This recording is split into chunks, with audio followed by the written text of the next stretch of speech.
तो दोस्तों आज 29 अप्रैल 2020 बुधवार का दिन हो चुका है। तो आइए फटाफट से बात कर लेते हैं आज के ताजा खबरों की और आज के बड़े खबरों। दोस्तों स्वागत है आपका आज की बेहद बड़ी और महत्वपूर्ण खबरों में। दोस्तों आपको बता दें आज की बड़ी खबरों में, जी हाँ, 3 मई के बाद कुछ राहतों के साथ जारी रह सकता है लॉकडाउन। क्या हो सकता है 3 मई के बाद? क्या फिर से बढ़ाया जाएगा लॉकडाउन? जानेंगे पूरी खबर विस्तार से। इसके अलावा जी हाँ, सीएम योगी ने किया ऐलान, उत्तर प्रदेश में 1 मई से फिर से शुरू होगा राशन वितरण। जानेंगे विस्तार से। बात करें अगली बड़ी खबर की, जी हाँ, कोरोना काल में बदलने जा रहा है भारतीय रेल का लुक। ट्रेन चलेंगी मगर इस तरह से। जानेंगे विस्तार से। इसके अलावा अगली बड़ी खबर में, जी हाँ, लॉकडाउन के बीच ट्रक चालकों और कारोबारियों के लिए खुशखबरी। जानेंगे विस्तार से अगली बड़ी खबर में। जी हाँ, हरियाणा के बाद अब मध्य प्रदेश में फंसे मजदूरों को वापस लाएगी योगी सरकार। 29 अप्रैल से शुरू होगी प्रक्रिया। इसी के साथ जी हाँ, सीएम योगी से की अपील, लॉकडाउन के बाद भी जारी रखें पान मसाला व शराब की बिक्री पर रोक।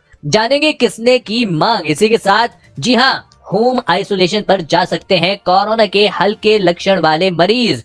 यह एक राहत देने वाली खबर है। जी हाँ, नए दिशा निर्देश जारी। जानेंगे विस्तार से।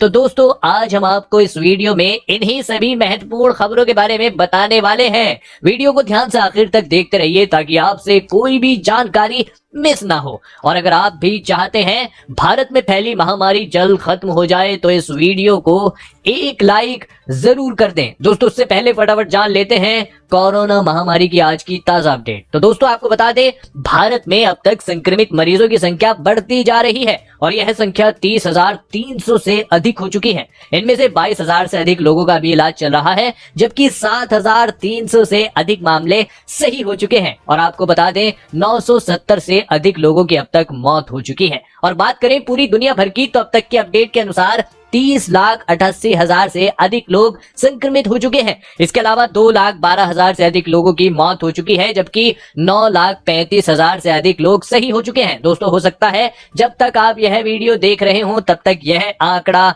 और भी बढ़ गया हो। इसी के साथ बढ़ते हैं इस वक्त की अगली बड़ी खबर की ओर। जी हाँ, 3 मई के बाद भी बंद रह सकते हैं स्कूल, मॉल और पब्लिक ट्रांसपोर्ट। लॉकडाउन पर फैसला शनिवार से पहले संभव नहीं। दोस्तों आपको बता दें, देश में शैक्षणिक संस्थान, शॉपिंग मॉल्स, धार्मिक स्थल और पब्लिक ट्रांसपोर्ट 3 मई के बाद भी बंद रहने की संभावना है। एक अधिकारी ने न्यूज एजेंसी को बताया कि देश में 3 मई तक जारी लॉकडाउन बढ़ाया जाएगा या नहीं, इस पर हफ्ते भर में फैसला ले लिया जाएगा। एक अधिकारी ने कहा कि मुख्यमंत्रियों के साथ 3 घंटे तक चली वीडियो कॉन्फ्रेंसिंग के बाद जो डेवलपमेंट सामने आए हैं उनके मुताबिक ग्रीन जोन में आने वाले जिलों में सीमित संख्या में निजी वाहनों के संचालन को मंजूरी दी जा सकती है। मुख्यमंत्रियों के साथ प्रधानमंत्री ने अपने संबोधन में यह कहकर जो राज्य और क्षेत्र कोरोना संक्रमण से मुक्त हैं या जहां स्थिति नियंत्रण में है वहां संबंधित मुख्यमंत्री फैसला ले सकते हैं। यह संकेत जरूर दिए हैं कि 3 मई के बाद राज्यों को अपने हिसाब से लॉकडाउन में कुछ राहत देने की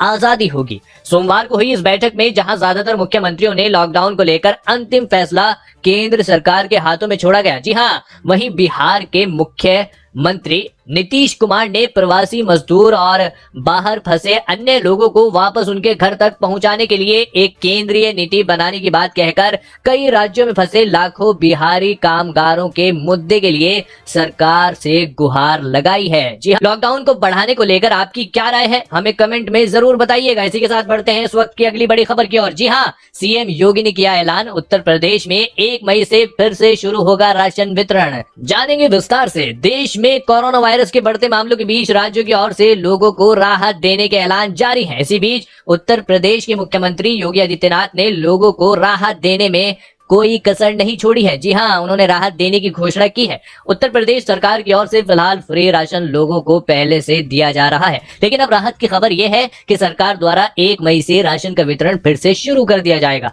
जिससे गरीब मजदूर लोगों को इस आपदा की घड़ी में अपने खाने के लिए भोजन मिल पाएगा। क्या आपको आपके यहाँ राशन मिल रहा है या नहीं, कमेंट में लिखकर जरूर बताएं। इसी के साथ बढ़ते हैं इस वक्त की अगली बड़ी खबर की ओर। जी हाँ, कोरोना काल में बदलने जा रहा है भारतीय रेलवे का लुक। जी हाँ, ट्रेन चलेंगी मगर इस तरह से। जानेंगे विस्तार से। दोस्तों आपको बता दें कि कोविड-19 के लॉकडाउन की वजह से थमे भारतीय रेल के पहियों को अब दोबारा से गति देने के प्रयास शुरू हो गए हैं। मई में कुछ खास रेल मार्गों पर गाड़ियां चलेंगी, मगर एक नए लुक में। खास तौर पर वातानुकूलित एसी गाड़ियों के शीशे उतारकर उनकी जगह पैसेंजर कोच वाली सामान्य खिड़कियां लगाई जा रही हैं। किराया भी स्लीपर क्लास का लिया जाएगा। लंबी दूरी वाली गाड़ी की एक बोगी में केवल 25 सीटें रहेंगी। इसके चलते सोशल डिस्टेंसिंग का पालन अच्छे से हो सकेगा। एक अधिकारी के अनुसार मंत्रालय कई विकल्पों पर विचार कर रहा है। अभी जो निर्देश मिल रहे हैं उन्हें देखते हुए लगता है कि कोरोना के लॉकडाउन का असर लंबे समय तक रहेगा। हो सकता है कि सोशल डिस्टेंसिंग का पालन करते करते साल निकल जाए। लोगों की सुरक्षा हमारे लिए सबसे जरूरी है, इसीलिए रेलवे ने अपने सभी जोन में कहा है कि वे एसी गाड़ियों को नॉन एसी में बदलने की प्रक्रिया शुरू करें। 5000 गाड़ियों को आइसोलेशन वार्ड के लिए भी तैयार किया गया है। अधिकारियों के अनुसार राजधानी और शताब्दी ट्रेन में सेंट्रलाइज एसी होने के कारण उनके भी शीशे उतारे जाएंगे। रेलवे को स्वास्थ्य मंत्रालय की ओर से ये सलाह दी गई है। जी हाँ, इन गाड़ियों में किराया भी स्लीपर क्लास का लिया जाएगा। रेल सेवा को लेकर आपकी क्या राय है, हमें कमेंट में जरूर बताइएगा। इसी के साथ बढ़ते हैं इस वक्त की अगली बड़ी खबर की ओर। जी हाँ, हरियाणा के बाद अब मध्य प्रदेश में फंसे मजदूरों को वापस लाएगी योगी सरकार। 29 अप्रैल से शुरू होगी प्रक्रिया। दोस्तों आपको बता दें, कोरोना वायरस की महामारी के कारण देश में लॉकडाउन लागू है। लॉकडाउन के कारण राज्यों की सीमाएं सील है। न बसों का परिचालन हो रहा है, न ही ट्रेन चल रही है। ऐसे में रोजी रोटी की तलाश में अन्य प्रदेशों का रुख करने वाले मजदूर अलग अलग राज्यों में ही फंस गए हैं। राजस्थान के कोटा में फंसे छात्रों को वापस अपने राज्य बुलाने के बाद उत्तर प्रदेश की योगी आदित्यनाथ सरकार अब अन्य राज्यों में फंसे मजदूरों को भी वापस बुला रही है। जी हाँ, आप भी अगर कहीं पर फंसे हुए हैं तो कमेंट करके जरूर बताइएगा। आपको बता दें, मुख्यमंत्री कार्यालय के आधिकारिक ट्विटर हैंडल से ट्वीट कर इस बात की जानकारी दी गई है कि लॉकडाउन के कारण पड़ोसी राज्य मध्य प्रदेश में फंसे प्रदेश के मजदूरों को वापस लाया जाएगा। इसके लिए 29 अप्रैल से प्रक्रिया शुरू कर दी जाएगी। इससे पहले योगी ने हरियाणा में फंसे श्रमिकों को भी वापस बुला लिया था। हरियाणा से प्रवासी मजदूरों को वापस प्रदेश लाने की प्रक्रिया पूरी हो चुकी है। दरअसल यूपी के मुख्यमंत्री योगी आदित्यनाथ ने कहा कि दूसरे राज्यों में 14 दिन की क्वारंटाइन अवधि पूरी कर चुके उत्तर प्रदेश के श्रमिकों, कामगारों और मजदूरों को चरणबद्ध तरीके से वापस लाया जाएगा। उन्होंने अधिकारियों को इसके लिए एक सूची तैयार करने के निर्देश दिए हैं, जिसमें संबंधित राज्य में फंसे यूपी के मजदूरों का विवरण दर्ज हो। प्रदेश के सबसे ज्यादा श्रमिक महाराष्ट्र, राजस्थान, गुजरात और हरियाणा में फंसे हैं। इसी के साथ बढ़ते हैं इस वक्त की अगली बड़ी खबर की ओर। जी हाँ, one nation one ration card को लागू करने की सोचे सरकार, सुप्रीम कोर्ट का निर्देश। दोस्तों आपको बता दें कि सुप्रीम कोर्ट ने केंद्र सरकार से कहा कि कोरोना संक्रमण के काल में वो एक देश एक राशन कार्ड की अवधारणा पर काम करे, ताकि गरीबों और आर्थिक रूप से पिछड़े लोगों को कम कीमतों पर अनाज मिल सके। आपको बता दें, केंद्र सरकार की यह योजना इस साल जून में शुरू होने वाली है, लेकिन सुप्रीम कोर्ट ने कहा है कि लोगों को खाने पीने की चीजें मिलने में आसानी हो, इसीलिए इस स्कीम को तुरंत लागू किया जाए। आपको बता दें, कोरोना वायरस महामारी के दौरान प्रवासी श्रमिकों, लाभार्थियों, राज्यों के निवासियों और पर्यटकों के हितों की रक्षा करने और उन्हें कम कीमतों पर अनाज और सरकारी योजना का लाभ दिलाने के लिए अस्थायी रूप से एक राष्ट्र का एक राशन कार्ड योजना अपनाने के लिए सुप्रीम कोर्ट से हस्तक्षेप करने का अनुरोध किया है। पीठ ने सोमवार को पारित अपने आदेश में कहा, हम केंद्र सरकार को इस समय यह योजना लागू करने की व्यवहार्यता पर विचार करने और परिस्थितियों को ध्यान में रखते हुए उचित निर्णय लेने का निर्देश देते हैं। इसी के साथ बढ़ते हैं इस वक्त की अगली बड़ी खबर की ओर। जी हाँ, वाराणसी की प्रियंका ने सीएम योगी से की अपील, लॉकडाउन के बाद भी जारी रखें पान मसाला व शराब की बिक्री पर रोक। दोस्तों आपको बता दें, वैश्विक महामारी कोरोना वायरस के संक्रमण से बचने के चलते देशव्यापी लॉकडाउन है। ऐसे में आवश्यक वस्तुओं की आपूर्ति के अतिरिक्त सभी दुकानें बंद हैं। पान मसाले की बिक्री प्रतिबंध है, शराब की दुकानें बंद हैं, जिसे लेकर वाराणसी की एक महिला ने सीएम योगी को पत्र लिखकर धन्यवाद देते हुए लॉकडाउन खत्म होने के बाद भी नशे के कारोबार को प्रतिबंधित रखने की अपील की है। दरअसल कोरोना वायरस के संक्रमण की रोकथाम के लिए केंद्र के निर्देशों को उत्तर प्रदेश के सीएम योगी आदित्यनाथ ने कड़ाई से लागू करवाया। इन निर्देशों में काफी अहम साबित हुआ नशे के कारोबार को बंद करना।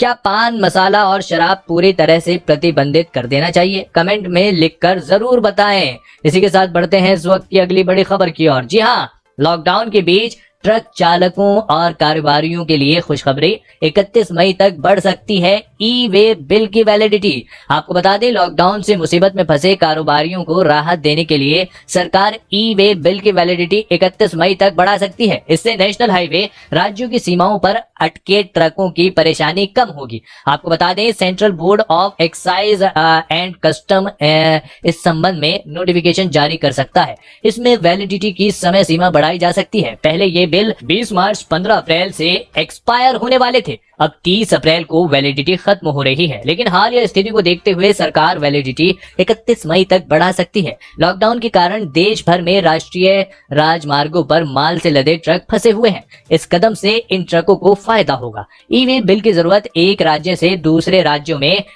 50,000 रुपए से अधिक की माल ढुलाई में होती है। जी हाँ, इसके साथ बढ़ते हैं अगली बड़ी खबर की तरफ। जी हाँ, कोरोना के लिए प्लाज्मा थेरेपी कोई निश्चित उपचार नहीं है।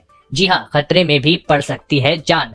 आईसीएमआर की रिपोर्ट। दोस्तों, आपको बता दें, भारतीय आयुर्विज्ञान अनुसंधान परिषद यानी आईसीएमआर ने कहा है कि वर्तमान में कोविड-19 के उपचार के लिए कोई मान्यता प्राप्त निश्चित उपचार नहीं है। स्वस्थ हो चुके रोगी का प्लाज्मा कई उभरते उपचारों में से एक है। इसके अलावा आईसीएमआर ने कहा कि नियमित उपचार के लिए इसका समर्थन किए जाने के कोई मजबूत सबूत नहीं है और अमेरिकी स्वास्थ्य विभाग भी इस एक प्रायोगिक उपचार के तौर पर ही देखता है। जी हाँ, इसी के साथ बढ़ते हैं इस वक्त की अगली बड़ी खबर की ओर। जी हाँ, होम आइसोलेशन पर जा सकते हैं कोरोना के हल्के लक्षण वाले मरीज, नए दिशा निर्देश जारी। दोस्तों, आपको बता दें, कोरोना वायरस के हल्के लक्षण या बीमारी के शुरुआती लक्षण वाले रोग स्वयं ही अपने आप को घर में पृथक वास में रख सकते हैं ताकि वे परिवार के अन्य सदस्यों के साथ संपर्क में न आए, लेकिन इसके लिए घर में पृथक वास में रहने की व्यवस्था होना जरूरी है। केंद्रीय स्वास्थ्य मंत्रालय की ओर से सोमवार को जारी नए दिशा